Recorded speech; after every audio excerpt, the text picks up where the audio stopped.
Hello दोस्तों, हिंदी की series को आगे बढ़ाते हुए आज हम लोग पहला अध्याय जो हम लोग पढ़ चुके हैं वर्णमाला, उससे संबंधित जो विगत वर्षों में क्वेश्चंस पूछे गए हैं उसको आज हल करेंगे। इससे पहले यदि आपने चैनल को सब्सक्राइब नहीं किया तो सब्सक्राइब कर लीजिए और बेल आइकन को दबा लीजिए। चलिए अब बात करते हैं। इससे पहले देखिए UPPSC, RO, UPPCS, UP triple SC और जे जूनियर स्टैंड और जे 3200 और यूपीएसआई, इससे संबंधित जितने भी विगत वर्षों में क्वेश्चंस पूछे गए हैं और किसी भी एग्ज़ाम में यदि हिंदी पूछा जा रहा है उससे जो विगत वर्ष से क्वेश्चन आ रहे हैं उससे संबंधित जितने क्वेश्चन हैं आज उसको हम सॉल्व करेंगे। चलिए करते हैं। चलिए वर्णमाला हम लोग पहले पढ़ चुके हैं। अब देखिए वर्णमाला किसे कहते हैं। पहला क्वेश्चन है हम लोग का, वर्णमाला किसे कहते हैं। तो देखिए वर्णमाला किसे कहते हैं बताइए। वर्णों के व्यवस्थित समूह को क्या कहते हैं? वर्णमाला। डी नंबर सही है आपका। भाषा की सबसे छोटी इकाई कौन सी है? और पूछ दे भाषा की सबसे छोटी इकाई क्या है तो आप क्या कहेंगे? वर्ड। यदि उसी तरह दिया रहे भाषा की सबसे छोटी इकाई क्या है, वर्ड ना हो तो क्या मारेंगे?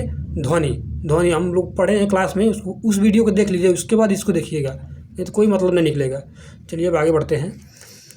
हिंदी वर्णमाला में वर्ड हैं कितने हैं? टोटल 52 वर्ड हैं।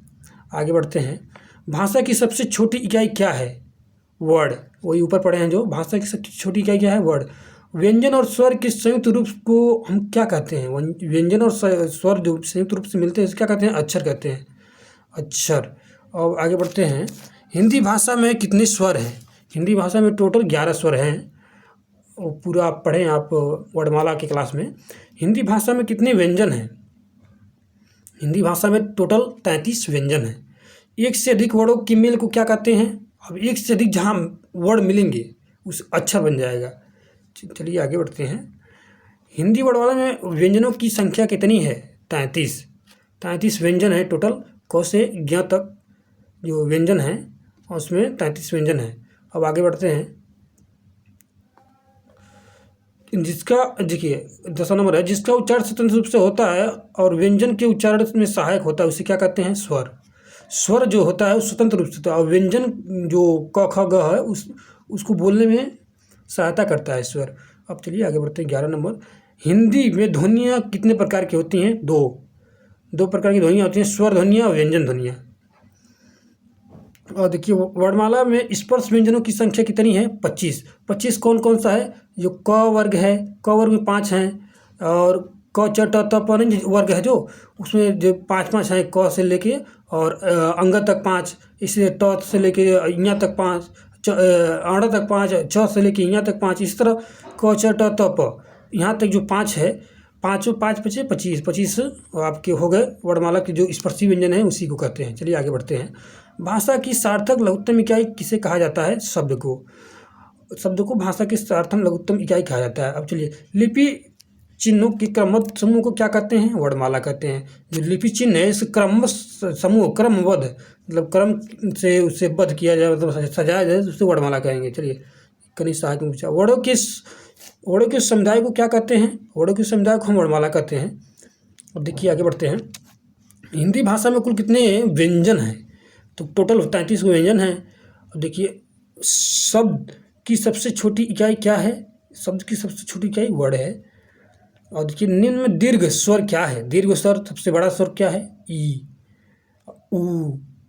और बड़ा जो है ई ऊ जो होता है, ए वाला छोटा है, ए आई बड़ा है।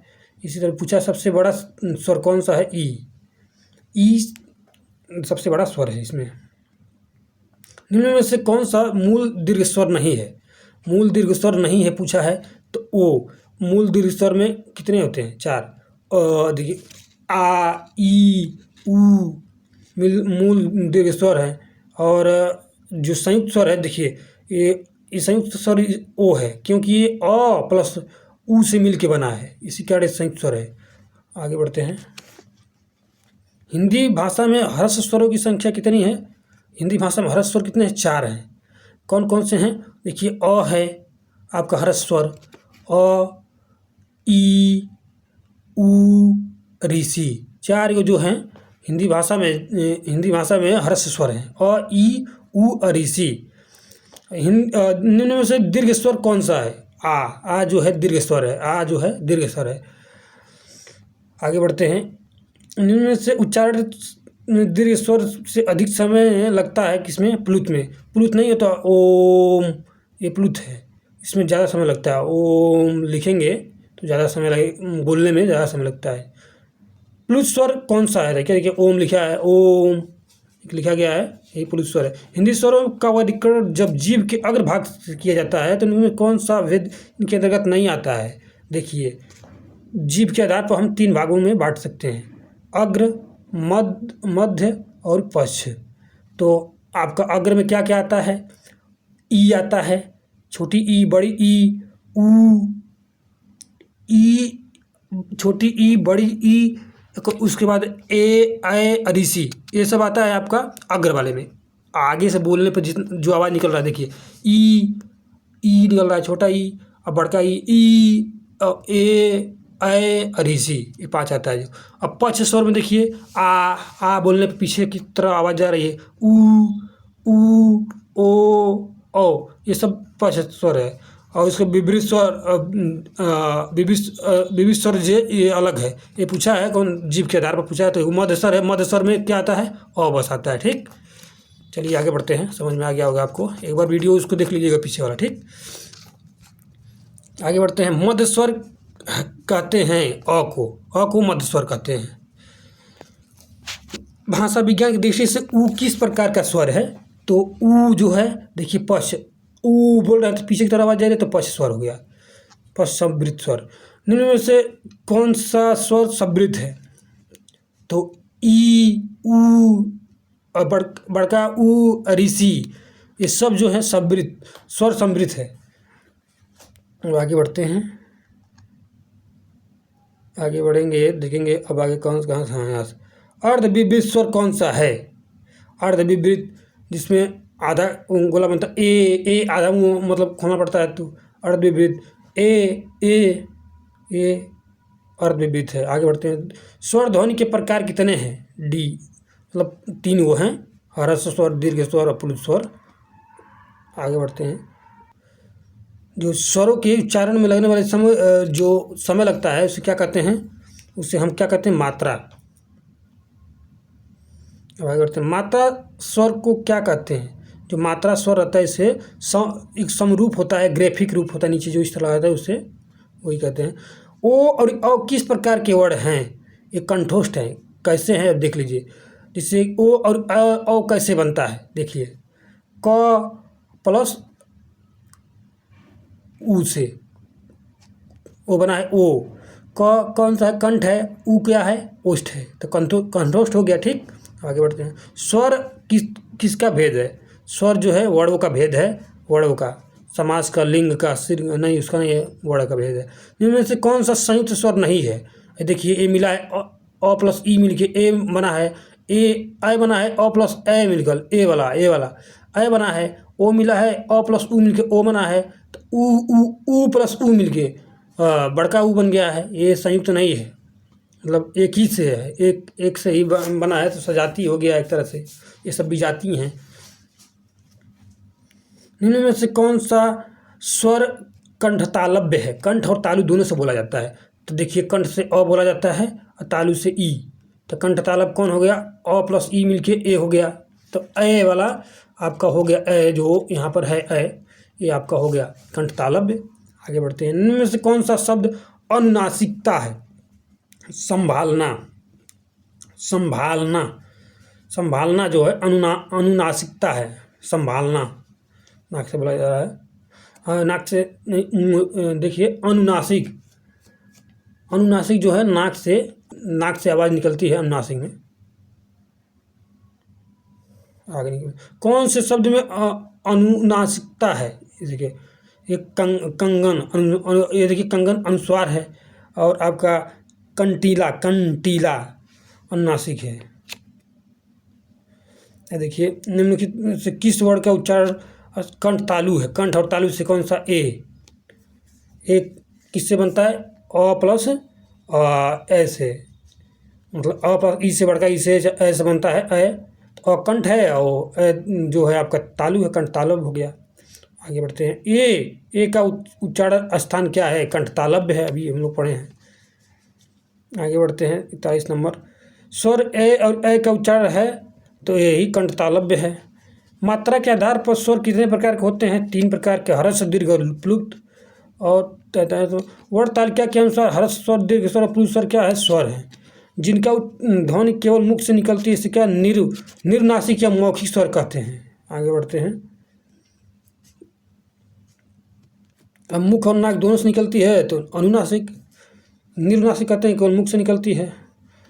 और कंठ तालव्य कौन सा है? कंठ तालव्य यही ऊपर पढ़े हम लोग, कंठ तालु से बोला जाता है।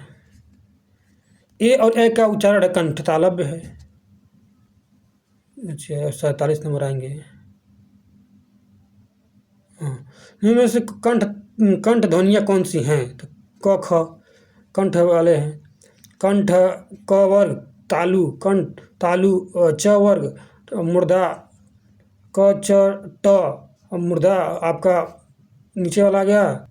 और उसके बाद त वर्ग, देखिए कंठ तालु मूर्धा दंत, त वर्ग हो गया। अब फ वाला है, ओष्ठ वाला हो गया। अब इसी तरह इसको जान जाएंगे सब। आगे बढ़ते हैं। 46 हो गया, 48। तो अब 48 नंबर। हाँ, इनमें से कौन से ध्वनि कंठ ध्वनि है? कंठ ध्वनि बताना है आपको। तो ह भी कंठ ध्वनि के अंतर्गत आता है, इसको ध्यान रखिए। काकल्य वर्ण कहते हैं इसे, कंठ ध्वनि भी कहते हैं। घ का उच्चारण स्थान कौन सा है? तो कंठ है। इनमें से कंठ वर्ण है आ, ह, विसर्ग जो है सब कंठ वर्ण है। इनमें से कौन सा कंठ वर्ण कौन सा है?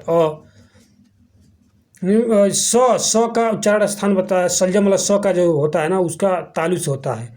और जो ये सरल लिखते हैं उसमें दंत, मतलब दांत जो होता है सड़ता है, तो सड़ता है स से सड़ना, स से दांत। ये बात सड़ना लिखना है आपको, सड़ना, तो यही सड़न लिखेंगे। तो स वाला स जो लिखेंगे स ए सड़ना, तो स मतलब क्या सड़ना? दांत सड़ना, तो दांत ये लिख दे। मूर्धा, मूर्धा जो हम लोग का खटगोड़ा वाला ख है वो मूर्धा से होता है। और सब तो जानेंगे तालु से, सलजम वाला स। अब उच्चारण स्थान के आधार पर इया जो है तालब क्या है? तालव्य है कि कंठ है कि मूर्धन्य है, ओष्ठ है, क्या है? तो आप बताएं क्या है? उच्चारण के स्थान पर इया दूसरा स्थान पर आता है ना च वर्ग में, तो कंठ तालु, तो क्या हो जाएगा आपका? तालव्य हो जाएगा। हिंदी की स ध्वनि है 20 नंबर, तालव्य है, सलजम वाली स। च छ ज झ इया, ये क्या है? तालु है आपका, तालु से ऊपर पढ़े हम। इनमें से कौन से व्यंजन में से व्यंजन का उच्चारण तालु से होता है? छदाई वाला छ से, तालु से, च वर्ग में है। इनमें से ई च छ ज झ इया, ये तालु है। आगे बढ़ते हैं। किस व्यंजन का उच्चारण स्थान तालव्य है? झरना वाला झ। य का स्थान क्या है? तो य का स्थान क्या है? तालु है। आगे बढ़ते हैं।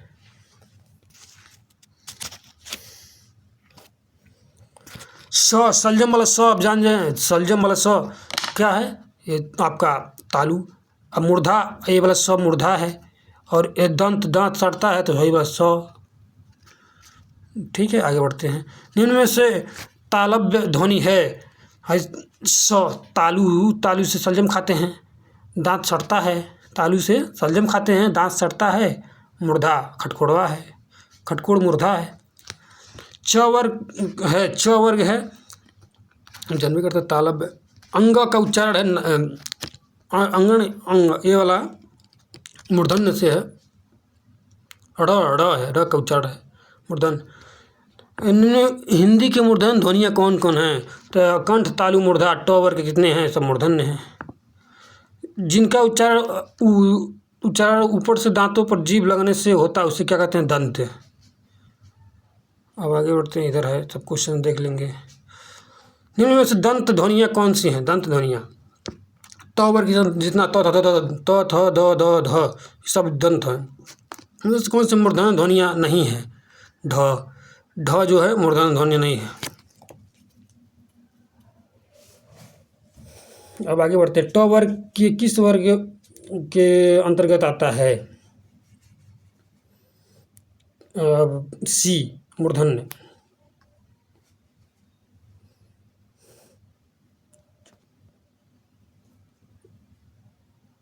आगे बढ़ते हैं। देखिए उच्चारण स्थान की दृष्टि से कौन सा विकल्प शुद्ध है? तो ये स है, दंत है। और आगे बढ़ते हैं। थ का वर्ग पूछा है आपका, तो दंत वाला होगा। निम्न में से दंत वर्ण क्या है? त है। दंत ध्वनि के उच्चारण स्थान बताना है। दंत द का दंत, त का है उच्चारण दंत, त का है दंत, यही सब पूछा है बार बार। इनमें से दंत ध्वनियाँ कौन सी हैं? ल, त, थ, द, ल। हिंदी के ओष्ठ व्यंजन हैं प, फ, ब, भ, ये वाला है भ। निम्न के में से ओष्ठ ध्वनियाँ नहीं हैं। तो देखिए प वर्ग प, फ, भ, भ, म, च वर्ग कंठ तालु है। निम्न में ब ध्वनियाँ हैं, तो बी नंबर ओष्ठ है। इनमें ब है, प, फ, व। इनमें अंतस्थ है य, र, ल, व। अंतस्थ में क्या आता है? य, र, ल, व। तो इनमें से वर्ड है पूछा है, तो क्या आया? व आया है। आगे बढ़ते हैं। अंतस्थ व्यंजन हैं। अंतस्थ व्यंजन होता है य, र, ल, व, य, र, ल, व। और अर्ध स्वर है, ये अर्ध याद कर लीजिएगा, य, वो होता है। आगे बढ़ते हैं। इनमें से कौन सा वर्ड स्पर्श व्यंजन नहीं है? स्पर्श व्यंजन नहीं है आपका है, देखिएगा य जो है स्पर्श व्यंजन नहीं है। इस पर प, फ, ब, भ, म वहीं तक आइबे करता है। 25 गो स्पर्श व्यंजन होता है जो। इनमें से कौन सी ध्वनि अंतस्थ नहीं है? अंतस्थ नहीं है। य, र, ल, व के अलावा जो होगा व। निम्न में से कौन सा अर्ध स्वर कहलाता है? य, व। अब देखिए आगे बढ़ते हैं। निम्न में कथन को चुनिए। य और व ध्वनियाँ अर्ध स्वर हैं, कहलाती हैं, सही है। और ये सब गलत है सब। इनमें से कौन सा अंतस्थ व्यंजन है? य, र, ल, व में से कोई एक होगा। ये ल, प, फ, ब, भ, म, यह क्या है? ओष्ठ है। इनके में से ओष्ठ वर्ड कौन सा है? ओष्ठ वर्ड पूछा है, तो ओष्ठ वाला प, फ, भ भी होता है। अब उसमें ऊ होता है, ऊ छोटा ऊ बड़ा ऊ भी ओष्ठ होता है। सब वीडियो में पढ़ लीजिएगा पीछे। हिंदी वर्णमाला में अंतस्थ व्यंजन कौन सा है? य, र, ल, व। निम्नलिखित में से अंतस्थ व्यंजन कौन सा है? अंतस्थ पूछा, य, र, ल, व। निम्न अंतस्थ व्यंजन कौन सा है? य, र, ल, व किस प्रकार का व्यंजन है? अंतस्थ है। निम्नलिखित व्यंजन में से व्यंजन से कौन से हैं? निम्नलिखित वर्ड में से उष्म व्यंजन पूछा है, तो उष्म व्यंजन देखिए 4 होते हैं। स होता है संजम वाला, खटकोड़वा वाला स, और इसके बाद सरल वाला स, ह। ये सब 4 जो होते हैं वही है। उच्चारण की दृष्टि से स है, क्या है? उष्म है। और निम्न में से उष्म व्यंजन नहीं है पूछा है, तो ल है, पार्श्विक व्यंजन कहते हैं। री, ल, स है, तो उष्म व्यंजन है। निम्न में से उष्म व्यंजन कौन सा है? तो स। उष्म वर्ड है स, यही सब है। कौन सा उष्म व्यंजन नहीं है? ये देखिए ग, स है, ये है। उष्म व्यंजन कौन सा है? ह, स ह होता है। निम्नलिखित में से उष्म व्यंजन कौन सा है? तो उष्म व्यंजन पूछा है कौन सा है? तो स ह। स्र है। स्र एक संयुक्त व्यंजन है। इनमें से किन 2 वर्णों के सम्मिलित किया जाता है? स्र का पूछा है, तो स्र जो होता है सरलिंजम वाला स और अंत र, एक वर्ड मिलता है। आज छतरी का पूछा है, तो क हलंत प्लस खटकोड़ा वाला ख, छतरी होता है। ठीक, अब आगे बढ़ते हैं इधर।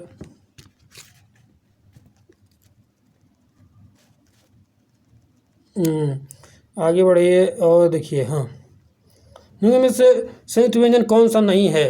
तो यह संयुक्त व्यंजन तो ये त्र, ये है त, नूरंत र, छत्री है ये क, हलंत स, ज्ञानी है ज, हलंत ञ। आगे बढ़ते हैं। संयुक्त व्यंजन कौन सा है? जो संयुक्त व्यंजन है स्र, सलजम स, ये वाला स। स्र में क्या आता है? स प्लस र। आगे बढ़ते हैं। संयुक्त व्यंजन ज्ञानी ज, हलंत ञ। 2 व्यंजनों जब एक साथ मिलते हैं तो क्या कहलाते हैं? संयुक्त व्यंजन कहलाते हैं। निम्न व्यंजनों में से कौन सा संयुक्त व्यंजन नहीं है? तो 100 नंबर है खटकोड़ा वाला ख है, तो ये है। त्र का है, त हलंत र। निम्नलिखित में से कौन सा अल्प प्राण ध्वनि है? 1, 3, 5 में से देखिए 1, 3, 5, 1 नंबर पर क आ गया। इनमें से कौन सा व्यंजन अल्प प्राण है? 1, 3, 5 में देखिए 1 नंबर पर च आ गया। निम्नलिखित में से अल्प प्राण कौन सा है? अल्प प्राण कौन सा है? 1, 3, 5 कौन सा है? 1, 3, 5 है तो दूसरा नंबर पाएगा, ए चौथा नंबर पाएगा, ए जो ग नंबर है तीसरा नंबर पाता है। क ख ग तीसरा नंबर आ गया ना। कौन सी ध्वनि महाप्राण नहीं है? अल्प प्राण महाप्राण नहीं है, मतलब अल्प प्राण होगी तो च छ ज नंबर जो तीसरा नंबर पाता है 1, 2, 3 च छ ज। ठीक, निम्न में से महाप्राण कौन सा है? महाप्राण देखिए 1, 3, 5 के अलावा 2 और 4 पर जो आएगा तो प फ ब भ चौथा नंबर पाता है तो भ नंबर। सभी महाप्राण वर्णों का समूह है। महाप्राण पूछा है तो दूसरा नंबर पर ख आता है, च छ आता है दूसरा नंबर पर, ठ आता है दूसरा नंबर पर, यही सब महाप्राण है। निम्न में से कौन सा व्यंजन महाप्राण है पूछा है, आपको देख लीजिए। अब इसी में जो डी नंबर है वो चौथा नंबर पाता है, ठ दूसरा नंबर पाता है, 2, 4 होता है महाप्राण। प्रत्येक वर्ग का दूसरा चौथा वजन कहलाता है महाप्राण। महाप्राण की ध्वनियाँ है दूसरा चौथा, सी नंबर। हिंदी के स्पर्श व्यंजनों में पाँचवें वर्गों में दूसरे और चौथे वर्ग होते हैं महाप्राण। निम्नलिखित में से कौन सा कथन अशुद्ध है पूछा है, तो दो महाप्राण व्यंजनों के उच्चारण एक साथ हो सकता है, अशुद्ध है। च संयुक्त है, ज्ञानी का परंपरा भिन्न है, ज्ञानी का उच्चारण परंपरा से भिन्न है। दो महाप्राण का उच्चारण एक साथ होता है, गलत है। विसर्ग कंठ वर्ण हैं, सही है। जितने विसर्ग कंठ वर्ण हैं उनमें में से ध्वनियों में से कौन सा सुमेलित है पूछा है, उसमें व्यंजन स है, ग घोष थोड़े है, घोष है, महाप्राण है वही तो सघोष अघोष है। अघोष वर्ण कौन सा है, तो अघोष पूछा है तो स है, स और ह अघोष है। स ये और एक दो जो होता है अघोष होता है। ये देखिए नीचे लिखे हैं जो, ध्यान दीजिएगा इसको। आगे बढ़ते हैं। निम्न में से अघोष वर्ण कौन सा है, तो प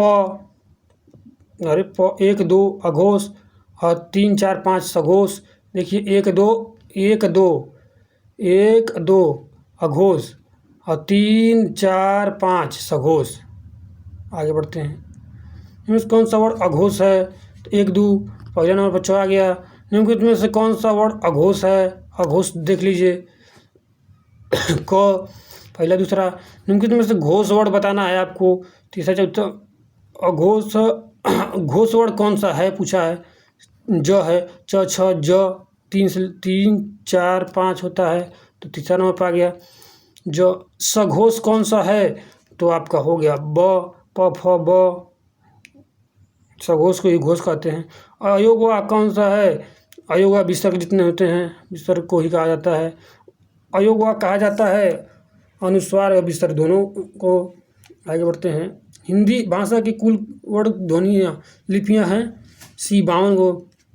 जिन ध्वनियों को गणना व स्वर में की जाती है न उस व्यंजन में क्या कहते हैं, अयोगवा। न स्वर में न व्यंजन में अयोगवा कहलाता है। अंग और अह क्या है, अयोगवा है। आगे बढ़ते हैं। ऐसी कौन सी दो मात्राएं हैं जिनका प्रयोग तो किया जाता है किंतु उसके समय स्वर में नहीं किया जाता है, अंग और अह। हिंदी वर्णमाला में अयोगवा का वर्ण कौन सा है, तो अंग अह। वह क्या है, तो दंतोष्ठ दांत और ओष्ठ दोनों से मिलता है।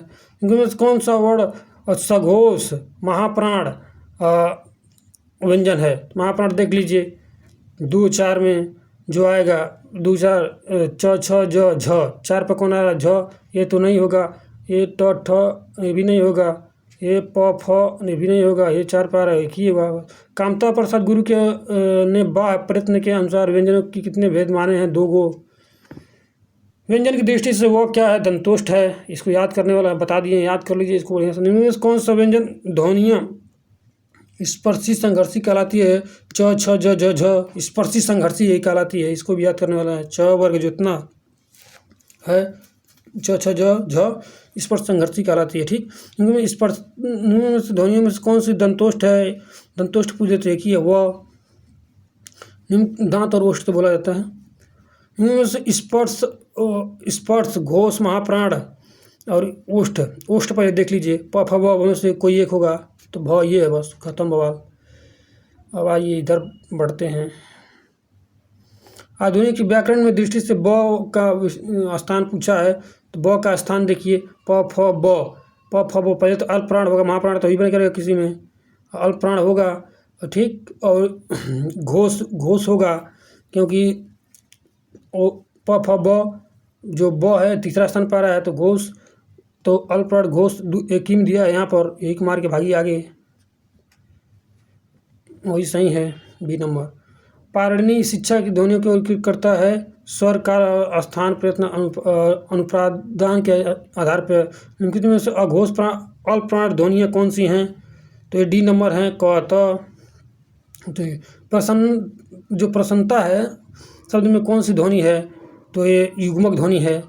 ड ढ ध्वनियों में के विषय में कौन सा कथन शुद्ध है, ये मूर्धन्य उच्छिप्त ध्वनियाँ हैं, ड ढ मूर्धन्य और उच्छिप्त ध्वनियाँ, ये ध्यान दीजिए, बहुत इंपॉर्टेंट है। निम्नलिखित में से अनुस्वार किस ध्वनि का सूचक नहीं है, तो ये अनुस्वार जो है लास्ट वाले को कहते हैं, जिसे पंचमाक्षर जो अनुस्वार कहते हैं, तो यह नहीं है। क वर्ग है, अल्प प्राण है, अघोष है, स्पर्शी है, कंठ वाला है। आगे बढ़ते हैं। अनुस्वार व्यंजन कौन सा है, तो अनुस्वार जो होता है पंचमाक्षर अनुस्वार, अनुस्वार अनुनासिक कहते हैं।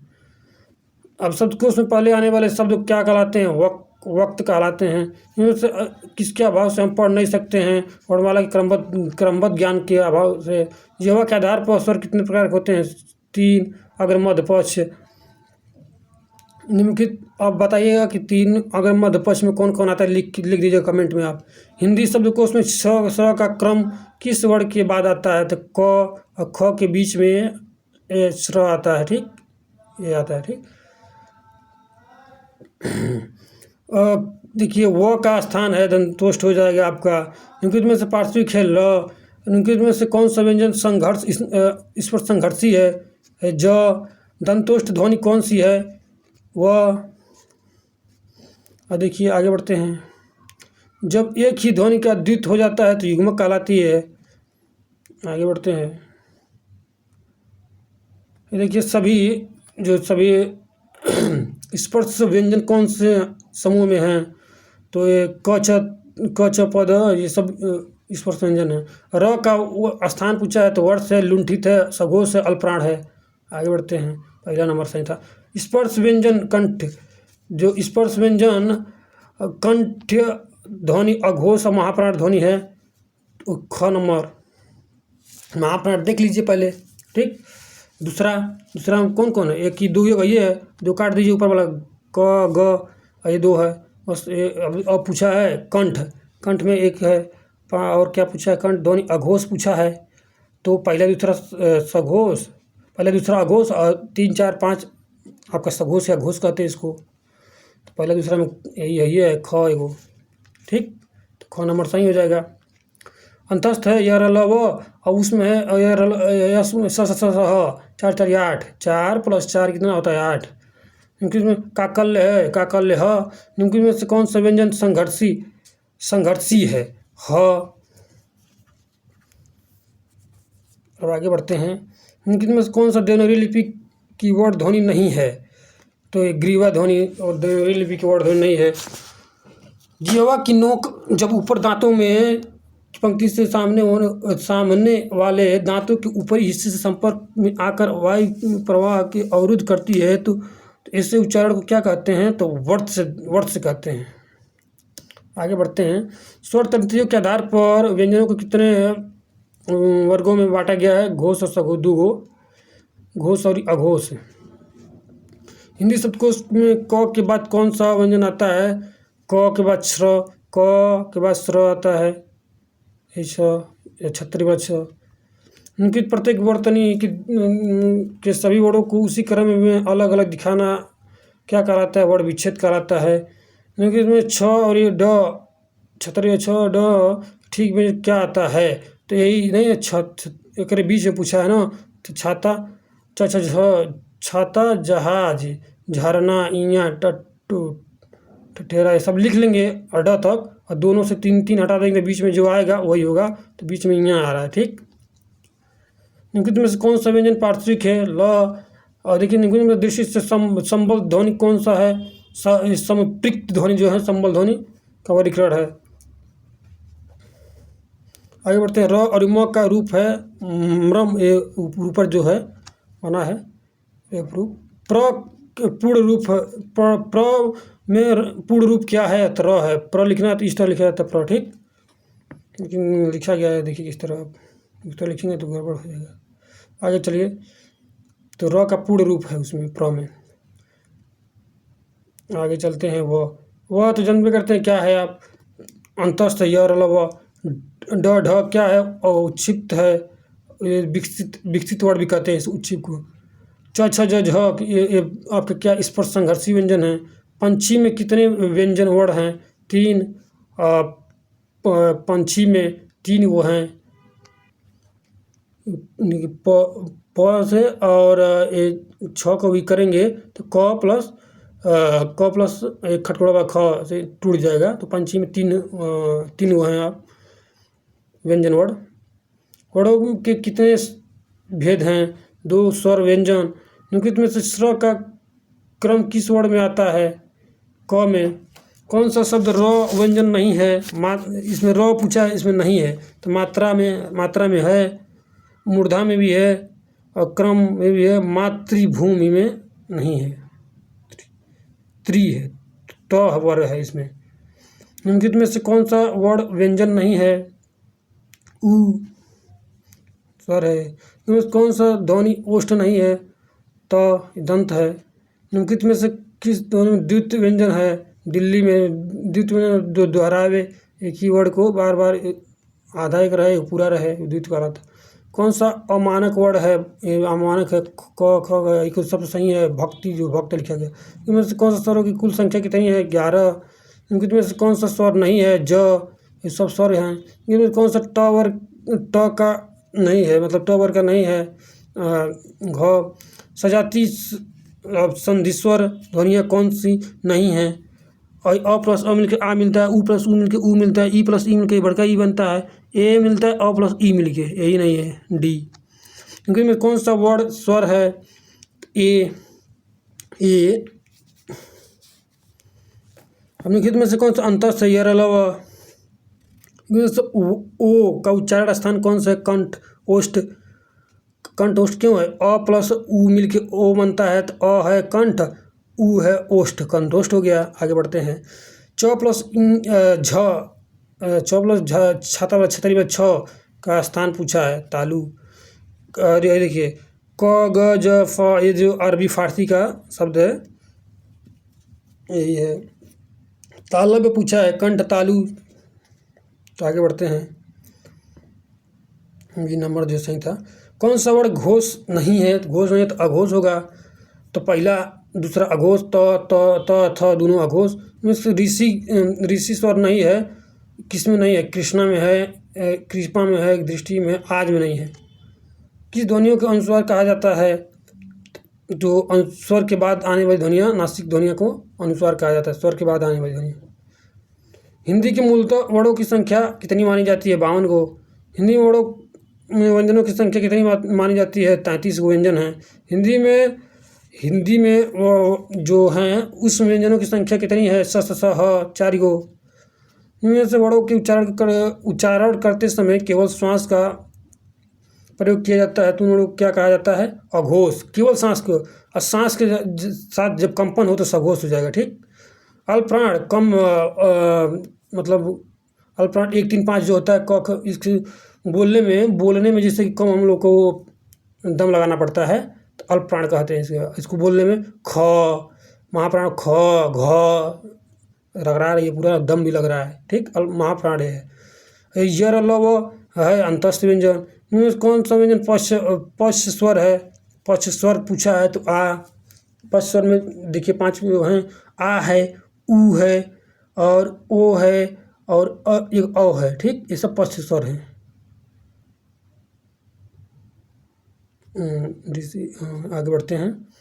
प्रयत्न के आधार पर लौ का है, लौ है आपका प्राकंपिक। कौन सा अंतस्थ नहीं है? यार अलावा के अलावा जो होगा वो नहीं होगा, बी। हाँ, इनमें से कौन सा अर्ध स्वर कौन सा है? तो ये है।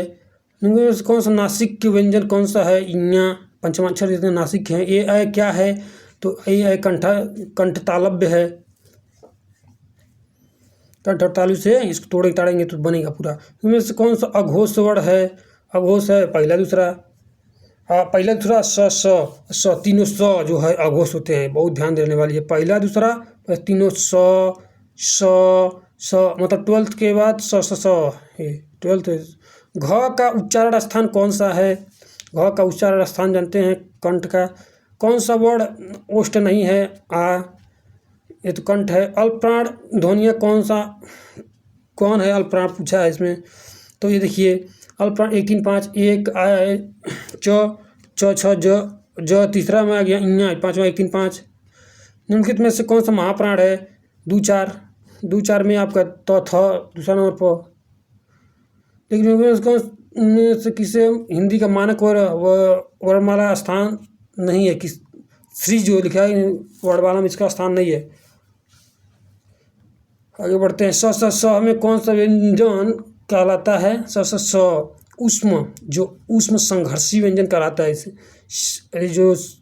ये जो है अगला जो 218 नंबर है, छत्री जो छत्री है। आगे बढ़ते हैं, रुकिए। जो छत्री है ध्वनि किस स्वर के अंतर्गत आती है? संयुक्त स्वर। क्योंकि देखिए इसमें क प्लस एक खटकोड़ा वाला ख हलंत ख से मिलकर छतरी बनता है। ये 4 होते हैं, छतरी, त्रिशूल, ज्ञानी है, श्र। कौन से वर्ण घोष नहीं हैं? अघोष हैं, तो जो पहला दूसरा है अघोष हैं। तो इसमें देख लीजिएगा त है जो। क्योंकि किस शब्द में ऋषि स्वर नहीं है? ऋषि पूछा है तो आज में सिंपल उसी तरह है। इनमें संयुक्त व्यंजन कौन सा है? ज्ञानी। ज प्लस ञ से मिलकर बना ज हलंत ञ। लेकिन कौन सा स्वर मूल स्वर नहीं है? मूल स्वर नहीं है ए। मूल स्वर में क्या कहता है? आ आता है, ई आता है, ऊ आता है, ऋषि। 4 बातें हैं। नहीं आ, ई, ऊ, ऋषि। अगर यदि नीचे के होठ पूरी तरह से काट दिए जाएँ तो ध्वनि में उच्चारण में कठिनाई आएगी। ब माने है नहीं, ओठ नहीं, बोलेंगे, ब नहीं बोल पाएंगे, ठीक है। तो ब बोलने में कठिनाई आएगी। स्वर रहित र का प्रयोग हुआ है पुनर्निर्माण में।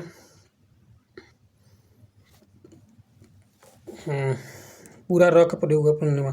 इनमें से स्वर रहित पंचम वर्ण के स्थान पर अनुस्वार का प्रयोग किया जा सकता है। तो अत्यंत लिखिए। तो अत्यंत में न हटा के इस तरह अत्यंत लिख सकते हैं, तो आप अनुस्वार का प्रयोग कर सकते हैं यहाँ पर अत्यंत में भी हम। चलिए इतना क्वेश्चन है, इसी को बार बार देखिएगा, इससे बाहर किसी भी एग्जाम में नहीं आएगा। अब अगला चैप्टर हम लोग डिस्कस कराएंगे इसी तरह प्रैक्टिस के माध्यम से। Okay bye, thank you. Channel को सब्सक्राइब नहीं किए हैं सब्सक्राइब कर लीजिएगा। ओके।